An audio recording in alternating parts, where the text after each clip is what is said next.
Coucou, c'est Marley Plantes et aujourd'hui je vais vous montrer une partie de mes plantes dans ma chambre. Seulement cette petite table ici que vous voyez, je vais vous montrer qu'est-ce que j'ai de nouveau dessus, qu'est-ce qui a évolué depuis la dernière fois. Et voilà, donc voilà, on va s'y mettre. Alors, premier plan sur le Philodendron melanochrysum que vous voyez ici avec ses belles feuilles velours. Alors celle-ci, c'est la première que j'ai comme ça, donc on va voir l'évolution un petit peu plus tard. On va la laisser un petit peu le temps d'évoluer. Alors ensuite, à côté, j'ai un petit Philodendron redsum. Alors, il est petit pour le moment, mais voilà, il va faire ses nouvelles feuilles tranquilles. Et là, ça fait quelques mois que je l'ai, il me fait déjà des nouvelles pousses, donc je suis très contente. Il faut que je lui trouve un petit pot un peu plus petit, parce que celui-ci est légèrement trop grand, il faut que je le repote aussi. Donc voilà. Ensuite, à côté, j'ai une de mes plantes Cebu Blue, un poteau Cebu Blue. Je l'ai taillé un petit peu. J'ai fait des petites boutures. Mais voilà, là, il y a quelques grandes feuilles. Là aussi, derrière. Et là, du coup, vous voyez, comme j'ai pu tailler, on voit qu'il y a une nouvelle pousse qui va arriver là. Et c'est pareil pour celle-ci. J'ai taillé ici, il y a une racine aérienne et la nouvelle pousse n'est pas encore arrivée, mais ça va arriver. Donc voilà. Alors ensuite, derrière, j'ai un Alocasia Black Velvet qui se cache là, que je trouve absolument magnifique. Avec les veines. Et celui-ci, par contre, il a eu des petits soucis en arrivant. C'est qu'il a eu une perte de 2 feuilles. Donc en fait, j'ai perdu 2 feuilles du bas, mais par contre, j'ai eu des nouvelles pousses, donc je ne m'inquiète pas. Clairement, c'était parce que le taux d'humidité n'était pas adapté pendant le transport. Donc voilà, mais là, il a bien récupéré, il n'y a aucun souci. Alors ensuite, derrière, j'ai le Philodendron verrucosum, je crois, de tête, qui m'a fait 2 nouvelles feuilles. Donc je suis trop fière. Et il continue, bien sûr, à monter. Donc voilà, il faut que je continue un petit peu à le tutorer. Celui-ci, ensuite, derrière, j'ai un Calathea White Fusion. Qui est là. Celui-ci aime l'humidité également. Je garde la terre constamment un petit peu humide.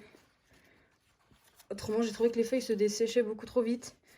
Et voilà, elle perd pas mal de feuilles autrement. Donc j'essaie de garder un peu plus humide que les autres Calathea. Alors, ensuite, à côté, j'ai un qui tire un petit peu la gueule.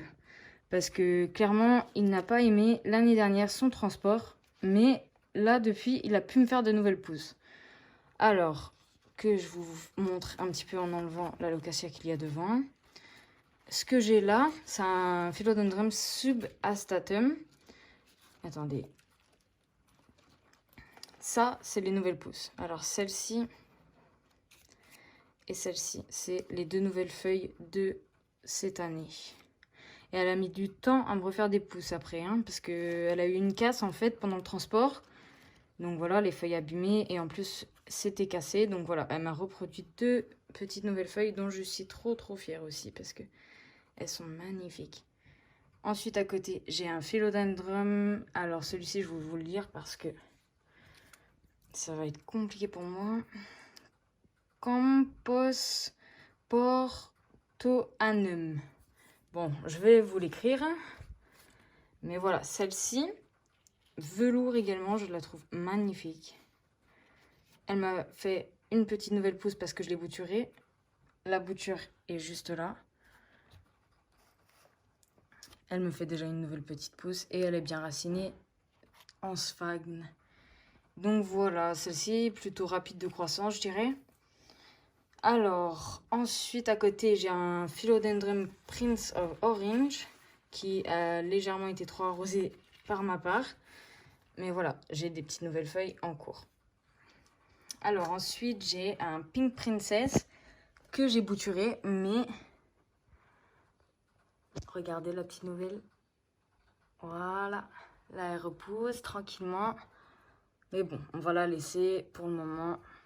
Alors ensuite, j'ai un Philodendron Florida Beauty Green qui est là. Pour l'instant, c'est juste une petite bouture. Ensuite, à côté de là, j'ai un Philodendron Painted Lady que j'ai également bouturé. Ensuite, j'ai un petit Syngonium variegata, mais qui s'est remis au vert en fait. Donc, moi, j'ai entendu des petites rumeurs disant que même si il s'est remis entièrement au vert, c'était possible que ça redevienne variegata. Donc voilà, celle-ci, je l'ai mise en pleine lumière. Je vais voir ce que ça va donner par la suite. Je croise les doigts.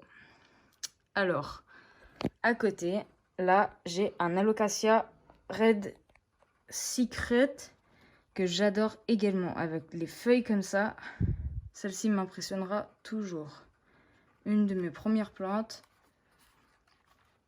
en pleine forme, j'adore. Alors là, on est un tout petit peu plus bas que la table. C'est pour ça que j'ai déplacé la caméra. Mais voilà, ici j'ai ma Monstera Pignata Partita. Je crois que ça s'appelle comme ça. Mais elle, c'est pareil, je l'adore. Elle ressemble un petit peu au Monstera Pérou, mais elle a des feuilles beaucoup plus grosses. Et elle fera des trous dans les feuilles éventuellement quand elle va pousser. Et il y a quand même des nervures légèrement différentes de la Monstera Pérou. Mais voilà, celle-ci, c'est pareil, je l'adore.